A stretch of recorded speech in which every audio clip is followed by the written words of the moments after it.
ایک مسلمان ہونے کی حیثیت سے ہمیں یہ پتہ ہونا چاہیے کہ سجدہ کرتے وقت کم از کم ہماری پیشانی کا کتنا حصہ زمین پر لگنا واجب ہے۔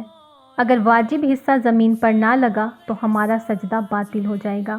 فروع کافی امام جعفر صادق علیہ السلام نے فرمایا، پیشانی پر بال اگنے کی جگہ سے لے کر بھموں تک یہ پورا ایریا، یہ پورا حصہ سجدہ کرنے کی جگہ ہے۔ اگر یہ پورا حصہ زمین پر نہ لگ سکے تو کم از کم اس حصے سے 1 درہم کے برابر پیشانی زمین پر لگ جائے تو کافی ہے۔ اچھی بات پھیلانا صدقہ جاریہ ہے۔ اس ویڈیو کو اپنے فرینڈز، اپنی فیملی کے ساتھ ضرور شیئر کیجیے گا۔